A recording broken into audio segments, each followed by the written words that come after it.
নমস্কার, আমি সৌভিক। আজকে কুম্ভ রাশি বা কুম্ভ লগ্নের মে ২০২৫ কেমন যাবে সেই বিষয়ে আলোচনা করব। কুম্ভ রাশি বা কুম্ভ লগ্নের ক্ষেত্রে শনি বর্তমানে রাশির দ্বিতীয়, যা কুম্ভ রাশির মানুষদের একটু হলেও চাপ কমছে। তবে ব্যক্তিগত জন্মছকে গ্রহের অবস্থানের কথা বিচার্য। তবে কিছুটা হলেও তো কম হবে। তাই মে ২০২৫-এ সবার আগে আপনার অর্থনৈতিক বিষয় নিয়ে আলোচনা করব। দেখুন, অর্থনৈতিক বিষয় দেখতে গেলে দ্বিতীয় ঘর, একাদশ ঘর এবং শুক্রের অবস্থান বিচার্য। আপনার দ্বিতীয় ঘর হলো মীন রাশি। শনি দ্বিতীয় ঘরকে অ্যাক্টিভ করেছে। অর্থাৎ অর্থপ্রাপ্তি আপনাকে অবশ্যই করাবে।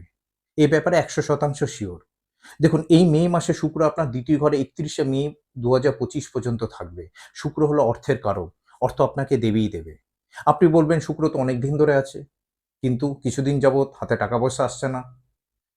হতে পারে শুক্র অনেকদিন বকরি ছিল, সেটা অন্যতম কারণ। যাই হোক, শুক্র এখন স্ট্রেট অর্থ আসবে। এরপর মে মাসের ৭ তারিখ পর্যন্ত বুধ কিন্তু মীন রাশিতে আপনার দ্বিতীয় ঘরে অবস্থান করবে। বুধ দীর্ঘদিন ধরে বকরি ছিল, ঠিকমতো রেজাল্ট হতে দেয়নি। বুধ এখন মার্গেই। বুধ হেতু আপনার জীবনে অর্থ আসবে। বুধ দ্বিতীয় থাকলে অর্থনৈতিক ক্ষেত্রে না সমস্যা তৈরি হতে দেয় না। আবার বুধের সাথে শুক্র কম্বিনেশন আছে, নিজভঙ্গ রাজযোগ রাজযোগ তৈরি হয়েছে। যদি আপনার ব্যক্তিগত জন্মছকে মীন রাশিতে কেতু থাকে তাহলে অর্থ ব্লকেজ আসবে, না হলে কিন্তু অর্থ আসবে। আরেকটি বিষয়, দ্বিতীয় রাহু অবস্থান করছে। এই রাহুর সাথে শুক্রের সম্পর্ক তৈরি হচ্ছে। হঠাৎ করে অর্থপ্রাপ্তি দিলেও মাঝে, মাঝে কিন্তু আপনার হাত খালি করে দেয়। সেভিংস কিছুতেই করতে দেয় না। আবার শনির সাথে শুক্র, বুধ, রাহুর সম্পর্ক হবে। আবার এর আবার আলাদা, আলাদা ফলাফল। তাই না? দেখুন, শনি দ্বিতীয় শুক্রের সাথে পুরো মে মাস জুড়ে সাক্ষাৎ হবে। ফলস্বরূপ শনি কি? কর্মকারক। তাই না? শুক্র হলো অর্থ। এর ফলে আপনার কর্মের মাধ্যমে অর্থপ্রাপ্তি নির্দেশ করছে। আবার মাসের ৭ তারিখ পর্যন্ত বুধের সাথে শনির সাক্ষাৎ হবে। তাই না? ৭ তারিখ পর্যন্ত বুধ তো মীন রাশি থাকবে। বুধ হলো ব্যবসার কারক, অর্থাৎ ব্যবসায়ীদের ব্যবসা বৃদ্ধির হওয়ার সম্ভাবনা রয়েছে। আবার দেখুন, রাহু ২৭শে মে পর্যন্ত মীন রাশিতে থাকবে। তাই না? রাহু শনি একসাথে কি দোষ করছে? পিচাচ দোষ, শাপিত দোষ এসব করছে, তাই না? শুনে এসছেন তো। সত্যি কি তাই? দেখুন, রাহুর অনেক না নেগেটিভ ফ্যাক্টর আছে এবং পজিটিভ ফ্যাক্টর আছে। নেগেটিভ ফ্যাক্টর হলো রাহুর কারকতা অনুযায়ী কাজ করলে ভালো, নাহলে লো পেড জব। শনি হলো কর্মকারক, তার মানে কর্মক্ষেত্রে লো পেড জব দেয়। মানে বেশি পরিশ্রম করে অর্থ রোজগার করতে হবে বা কর্মক্ষেত্রে মানসিক যন্ত্রণার শিকার হতে হবে। আবার রাহুর পজিটিভ দিক হলো ফরেন, টেকনোলজি, রিসার্চ ওরিয়েন্টেড কাজ। একটা বিষয় দেখবেন, যারা বিদেশে কর্মসূত্রে থাকে বা যারা বিদেশি সংস্থায় কর্মরত, তাদের কিন্তু ব্যক্তিগত জন্মছকে শনি রাহুর কম্বিনেশন আছে। শনি রাহুর কম্বিনেশন ছাড়া বিদেশে তো যাওয়াই যাবে না। আর ভালো র‍্যাংকের বিদেশি কোম্পানিতে কাজ করতে হলে শনি রাহু কম্বিনেশন থাকতেই হবে। আবার যারা টেকনোলজি ফিল্ডে কর্মরত, তাদের কিন্তু শনি রাহুর যোগ আছে। এই যে আমি বা আপনি ইউটিউবের মাধ্যমে যে কথা বলছি, যোগাযোগ করছি, এটাও কিন্তু রাহুর কেরামতি। এবার এই কম্বিনেশনটাকে শাপিত দোষ, পিশাচ দোষ বলবেন না যোগ বলবেন, সেটা আপনার ব্যাপার। তবে এই কম্বিনেশনের ফলে যারা বিদেশে আছেন বা বিদেশি সংস্থায় কর্মরত বা ইনফরমেশন টেকনোলজি ফিল্ডে রয়েছেন, তাদের কিন্তু বড়সড় সাফল্য আসবে। আবার যারা নিজের জন্মস্থানে থেকে কাজ করছেন, তাদের একটু অধিক পরিশ্রম করতে হবে। এটা গেল মে ২০২৫-এ শনির অবস্থানজনিত ফলাফল। অর্থাৎ শনির ফলাফল আপনার কর্মজীবনের পক্ষে এই মাসে ফলপ্রদ। এছাড়া আমি দ্বিতীয় ঘরের ব্যাপারে শনির বিষয়ে একটু ডিটেইলসে আলোচনা করব। যদি শুনতে বা জানতে না ভালো লাগে, তাহলে ভিডিওটা স্কিপ করতে পারেন। হুম? দেখুন, প্রত্যেকটা ঘরে ২ টো বিষয় থাকে না? লিভিং, নন লিভিং, জীব এবং অজীব। তাই না? দ্বিতীয় ঘরেরও সেরকম রয়েছে। দ্বিতীয় ঘরে অজীব বস্তু মানে নন লিভিং এর মধ্যে খাদ্য, খাদ্য স্বভাব, সম্পদ, অর্থের পরিমাণ, অর্থের সঞ্চয়, আমাদের কথাবার্তা, বাক্য। লিভিং সিগনিফিকেন্স এর মধ্যে ফ্যামিলি, রিলেটিভ, মুখমণ্ডল, দাঁত, চোখ, তাই না? আমাদের ছোটবেলাকার জীবন সেকেন্ড হাউস দিয়েই দেখা হয়। কারোর ছোটবেলা কেমন গেছে সেকেন্ড হাউস দিয়ে দেখলেই বোঝা যায়। ঠিক আছে? অর্থাৎ শনি আপনার দ্বিতীয় ঘরে গিয়ে এসব বিষয়গুলোকে প্রভাবিত করবে। প্রথমত শনি আপনার ভ্যালু সম্পর্কে অবগত করাবে। দেখুন, দ্বিতীয় ঘর মীন রাশি আপনার অবচেতন মনকে নির্দেশ করে। আপনার আবেগ বা ইমোশনকে নির্দেশ করে। এর ফলে দ্বিতীয় ঘরে শনি আপনি যে এতদিন পরিবারের জন্য করলেন বা ফ্যামিলিতে একসাথে থাকলেন, সেই পরিবারে আপনার মূল্য কতটা সেটা উপলব্ধি করাবে। সেকেন্ড হাউস ফ্যামিলি করাবে। আর জানেন, যখন মানুষ একসাথে থাকে তখন তার অস্তিত্ব বোঝা যায় না। শনি অলরেডি দ্বিতীয় ঘরে গোচর করেছে। আপনাকে কি করতে পারে? ঘরের বাইরে নিয়ে যেতে পারে, বাসস্থান পরিবর্তন করাতে পারে। পরিবার থেকে সাধারণত শনি বাইরে নিয়ে যায়। আইসোলেশন দেয়, সেপারেশন দেয়। তারপর আপনি বুঝতে পারবেন বা আপনার পরিবার বুঝতে পারবে আপনার কতটা ভ্যালু। কেমন? এইভাবে কিন্তু প্ল্যানেট কাজ করে, ফলাফল দেয়। রাশি রাশির যে গুণাগুণ সেটাও কিন্তু হাউসে গিয়ে পড়ে, 2nd হাউসে গিয়ে পড়বে। মীন রাশির গুণাগুণও পড়বে। শনি ২য় ঘরে এলে অর্থ খরচা করায়। তবে অর্থ খরচ করার আগে তো অর্থ আসতে হবে, তাই না? অর্থ তো দেবেই। আর শনি যে ঘরে অবস্থান করে সেই ঘরে অ্যাক্টিভ করে। অর্থাৎ এতদিন যদি আপনার হাতে অর্থ না আসে তাহলে অর্থপ্রাপ্তি করাবেই করাবে। নতুন সোর্স অফ ইনকাম তৈরি করাবে, উপার্জন বাড়াবে। তবে সঞ্চয় হতে একটু অসুবিধা হবে। যদি আপনার জন্মছকে বৃহস্পতি ভালো পজিশনে আছে তাহলে কিন্তু খুব ভালো আবার ধনযোগ তৈরি করবে। ঠিক আছে? একটার সঙ্গে কিন্তু একটা মানে মিল রয়েছে, হ্যাঁ? এইভাবে দেখুন এই রাশিফলটা না একটা জেনারেল প্রেডিকশন। এছাড়া ২য় ঘর খাবার নির্দেশ করে। আপনার খাদ্য অভ্যাসের মধ্যে পরিবর্তন হবে। শনি যখন ২য় ঘরে আসে তখন খাবার পেতে অসুবিধা করে। মানে আপনি কি খাবার মানে কি হতে পারে? খাবার পেতে মানে আপনি কি খাবার পাবেন না? না। খাবার খাওয়ার সময় পেলেন না বা খাবার স্কিপ করলেন। আপনাকে বাসি খাবার খেতে হলো। সকালের খাবার দুপুরে খাচ্ছেন। আবার এই সময় আপনার মনের ভেতরে আসবে, আমি এই জিনিসটা খাবো না, ওই জিনিসটা খাবো না। এরকম হতে পারে, হ্যাঁ? এছাড়া আরেকটি ব্যাপার ২য় ঘরে শনি থাকলে না সঞ্চয় হতে দেয় না ঠিকই। সঞ্চয় হতে একটু টাফ করায় কিন্তু করে। আর কি করে, কি গুণটা দেয়? খরচ সম্পর্কে আপনাকে বুদ্ধি দেবে। কিভাবে সেভিংস করতে হবে সেটা শেখাবে। ঠিক আছে? ফলস্বরূপ আপনার ব্যক্তিগত জন্মছকে বাকির ঘরের পজিশন যদি ভালো থাকে তাহলে আপনার ভালো সেভিংস হবে, খরচ আপনার আটকাবে। আর ২য় ঘর হলো সাস্টেনেন্স এর ঘর। আমাদের জীবনে বেঁচে থাকার উৎস। শনি এসে আপনাকে নতুন দিশা দেখাবে। তার সাথে ২য় চরণে শনি আপনাকে নতুন জীবন গড়তে অনেক সাহায্য করবে।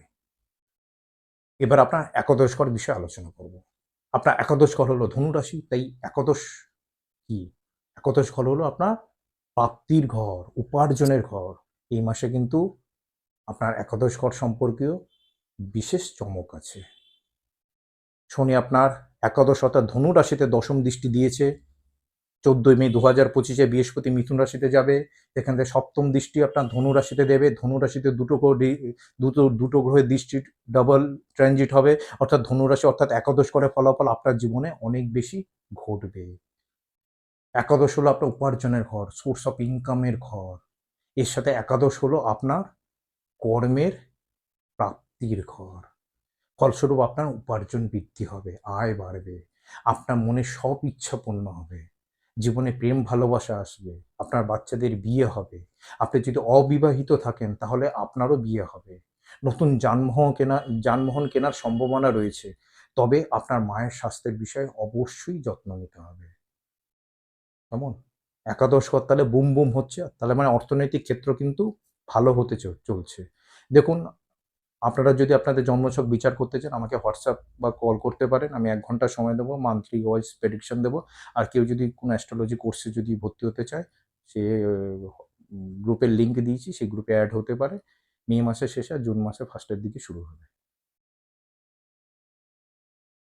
অর্থাৎ আপনার কর্মের বিষয়, এবার আপনার কর্মের বিষয় নিয়ে আলোচনা করব। কর্মের বিষয় দেখতে গেলে গোচরে শনির অবস্থান দশম ঘর, ষষ্ঠ ঘর, সপ্তম ঘর বিচার্য। গোচরে শনির অবস্থানের কথা আমি আগেই আলোচনা করেছি। শনির অবস্থান পজিটিভ। এর সাথে কর্মের বিষয়ের সাথে আপনার যদি কর্মের বিষয়ের সাথে education department, religious institution, medicine, finance, law department, যারা ক্রিয়েটিভ ওয়ার্ক করছেন, মিউজিক আর্ট, হ্যাঁ, মিডিয়া, লাক্সারি আইটেম, এইসব বিষয়ে যদি আপনার কর্মের বিষয়ের সাথে জড়িত থাকে তাহলে কিন্তু সফলতার পরিমাণ অন্যদের তুলনায় একটু বেশি হবে। কারণ গ্রহের কারকতা অনুযায়ী কাজ করলে আরো বেশি ফলাফল পাওয়া যায়। সফলতা সবার আসবে। এদের একটু বেশি হবে। এছাড়া আপনার দশম ঘর বৃশ্চিক রাশি। এই বৃশ্চিক রাশিতে ১৪ই মে পর্যন্ত বৃহস্পতির দৃষ্টি আছে। এটা বেশ ভালো। তারপর রবি ১৪ই মে ২০২৫ থেকে ২৩শে মে ২০২৫ এর পর আপনার দশম ঘরে কিন্তু দৃষ্টি দেবে। কোথা থেকে দৃষ্টি দেবে? বৃশ্চিক রাশি থেকে, বৃষ রাশি থেকে। রবির দৃষ্টি ফলে সরকার সম্পর্কীয় যারা কাজ করছেন বা উচ্চ বেসরকারি প্রতিষ্ঠানের সাথে যুক্ত সেসব ব্যক্তিরা তাদের কর্মক্ষেত্রে তাদের বেশি সফলতা নির্দেশ করছে। আর রবির দৃষ্টি আপনাকে স্ট্রেট ফরওয়ার্ড তৈরি করবে কর্মক্ষেত্রে, সবার ক্ষেত্রেই করবে। আর বুধের দৃষ্টির ফলে ব্যবসায়ীদের সফলতা বেশি নির্দেশ করছে। তবে আপনার দশম লর্ড মঙ্গলের অবস্থান এই মাসে খুব একটা ভালো না। কর্কটে নিচস্থ, তাই কর্মক্ষেত্রে অহেতুক হয়রানি আপনাকে এড়াতে হবে। আপনাকে অতিরিক্ত পরিশ্রম করতে হবে। তবে এই মাসে কর্মক্ষেত্র মঙ্গলের অবস্থান হেতু একটু নড়বড়ে হলেও পরিশ্রম বেশি করতে হলো, হয়রানি হলেও কর্মক্ষেত্র ঠিকঠাক থাকবে। এবার আপনার ষষ্ঠ ঘর চাকরিজীবীদের বিষয়ে আলোচনা করব। আপনার ষষ্ঠ ঘর হলো কর্কট রাশি, মঙ্গল নিচস্থ। দেখুন মঙ্গল নিচস্থ মানে মঙ্গল যে একদম কাজ করবে না তা নয়, বা খারাপ রেজাল্ট দেবে সেরকম কিন্তু ব্যাপার নয়। আপনার মনের ভেতরে অস্থিরতা আসবে। আর একটু বেশি চাকরির ক্ষেত্রে মনোযোগ দিতে হবে। এবার আপনার সপ্তম ঘর অর্থাৎ ব্যবসায়ীদের বিষয়ে আলোচনা করব। সিংহ রাশি আপনার সপ্তম ঘর। সিংহ রাশির লর্ড রবির অবস্থা এই মাসে খুব ভালো। আপনার সপ্তম লর্ড দশম ঘরের দৃষ্টি ব্যবসার মাধ্যমে কর্মপ্রাপ্তির নির্দেশ করছে। আর দেখুন মঙ্গল যেহেতু নিচস্থ তাই ব্যবসায়ীদের লেনদেনের সময় একটু বাড়তি সতর্কতা প্রয়োজন। আশা করি আপনার কর্মজীবন ভালো যাবে। তবে মঙ্গলের জন্য একটু বাড়তি সতর্কতা কিন্তু আপনাকে কিন্তু নিতে হবে, হ্যাঁ? হুটপাট ডিসিশন নেওয়া যাবে না, মনটা চঞ্চল হতে পারে। ঠিক আছে? কথা বলার সময় ম বুঝে শুনে কথা বলতে হবে। এবার আপনার পারিবারিক জীবন নিয়ে আলোচনা করব। আপনার পারিবারিক জীবন দেখতে গেলে ২য় ঘর, ৪র্থ ঘর বিচার্য। ২য় ঘর মীন রাশিতে বর্তমানে শনি অবস্থান করছে। সেই রেজাল্ট আমি আগেই বলেছি। আর এই মাসে আপনার ২য় ঘরে শুক্র, বুধ, রাহু একসাথে অবস্থান করছে। মে মাসে করবে। আশা করি শুক্র এবং বুধের অবস্থান আপনার পারিবারিক সদস্যদের সাথে সদ্ভাব বজায় রাখতে যথেষ্ট সাহায্য করবে। আর যেহেতু রাহু অবস্থান করছে, একটু আপ ডাউন রাহু কিন্তু করে। তবে ২৭শে মের পর তো রাহু পাস হয়ে যাবে। আশা করি তেমন কোনো খারাপ রেজাল্ট কিন্তু আপনি পাবেন না সেকেন্ড হাউসের পরিপ্রেক্ষিতে। কেমন? এবার আপনার ৪র্থ ঘরের বিষয়ে আলোচনা করব। আপনার ৪র্থ ঘর কি নির্দেশ করে? গৃহ, সুখ। এই মাসে বৃহস্পতি ১৪ই মে পর্যন্ত বৃষ রাশিতে অবস্থান করছে। বৃহস্পতি অবস্থান হেতু বাড়িতে সুখ বজায় থাকবে। আর আপনার ৪র্থ লর্ড পজিশন খুব ভালো শুক্রর। পজিশন তো মীন রাশিতে উচ্চস্থ, শুক্রের কথা আমি আগেই বলেছি। পজিশন ভালো। এছাড়া ১৫ই মে থেকে রবি বৃষ রাশিতে অবস্থান করবে। রবির অবস্থান হয়তো বাড়িতে কোনো শুভ কাজ, আধ্যাত্মিক অনুষ্ঠান হতে পারে। বাড়িতে পজিটিভ এনার্জি একটা কাজ করবে। এরপর বুধ ২৩ তারিখে বৃষ রাশিতে প্রবেশ করার ফলে বাড়িতে যতই প্রবলেম থাকুক না কেন, তা কিন্তু সলভ হয়ে যাবে। এবার শনির দৃষ্টির কথা বলি। শনি আপনার ৪র্থ ঘরে ৩য় দৃষ্টি দিয়েছে। তাই না? শনি আপনার বৃষ রাশিতে ৩য় দৃষ্টি। দেখুন শনির ৩য় দৃষ্টি আপনার ৪র্থ ঘরে দিয়েছে। শনি ৩য় দৃষ্টি যেভাবে পড়ে সেই ভাবের বিষয়ে এক্সট্রা এফোর্ট দিতে হয়। ৪র্থ ঘর হলো আপনার নিজের পরিবার, গৃহ, সুখ অর্থাৎ আপনার সাথে ঘটতে থাকা পারিবারিক বিষয় থেকে শনি আপনাকে মুক্তি দেবে। মানে ধরুন নিজেদের মধ্যে ঝগড়া হচ্ছে, হ্যান হচ্ছে যদি হয়ে থাকে সেই হিসাব থেকে আপনাকে কিন্তু মুক্তি দেবে। হ্যাঁ? যদি এতদিন আপনি দুঃখ কষ্ট সহ্য করেছেন বা পারিবারিক যন্ত্রণা, অপমান সহ্য করেছেন, সব থেকে কিন্তু শনি আপনাকে মুক্তি দেবে। আবার পরিবারে কারো রেসপন্সিবিলিটি আপনার ঘাড়ে এসে পড়েছে, সেই থেকে কিন্তু আপনাকে মুক্তি দেবে। আবার যদি আপনার ৪র্থ ঘরে ব্যক্তিগত জন্মছকে বিশ্বরাশিতে ম্যালেফিক গ্রহ অবস্থান করে তাহলে জন্মস্থান থেকে দূর বা বাসস্থান পরিবর্তন নির্দেশ করছে। আর মায়ের স্বাস্থ্যের বিষয়ে একটু যত্ন নিতে হবে। এই সময় নতুন গৃহ ক্রয়, যানবাহন কেনা বা জমি কেনা বা ক্রয় কিন্তু এগুলো হতে পারে। এবার প্রেম ও বিবাহিত জীবন নিয়ে আলোচনা করব। আপনার ৫ম ঘর হলো মিথুন রাশি। এই মিথুন রাশিতে বর্তমানে কোনো গ্রহের দৃষ্টি নেই। তথা মিথুন রাশির লর্ড বুধের অবস্থান এই মাসে কিন্তু যথেষ্ট ভালো। মীন রাশিতে ৭ই মে পর্যন্ত কিন্তু বুধ কিন্তু অবস্থান করবে। এই বুধ ৭ই মে থেকে ২৩শে মে পর্যন্ত মেষ রাশিতে রবির সাথে বুধাদিত্য যোগ করবে। এটা দারুণ ব্যাপার। আর বুধের অবস্থান পরিপ্রেক্ষিতে আপনার ভালোবাসার জীবন কিন্তু একদম ঠিকঠাক থাকবে। এইটুকুন বলা যায়। হ্যাঁ? তবে যেহেতু ভয় পাচ্ছেন? না, ভয় পাওয়ার কোনো কথা বলব না। তবে যেহেতু বৃহস্পতি ১৪ই মের পর মিথুন রাশিতে প্রবেশ করবে, নিজেদের মধ্যে সম্পর্কের ঘনিষ্ঠতা বাড়বে। নতুন সম্পর্কের মধ্যে আপনারা জড়াতে পারেন। এবার আপনার বিবাহিত জীবন নিয়ে আলোচনা করব। আপনার বিবাহিত জীবন দেখতে গেলে ৭ম ঘর তথা সিংহ রাশিকে আমাকে দেখতে হবে। সিংহ রাশিতে কোনো গ্রহের অবস্থান নেই, কোনো গ্রহের দৃষ্টিও নেই। আর সিংহ রাশির লর্ড রবির অবস্থান কোথায়? যথেষ্ট ভালো।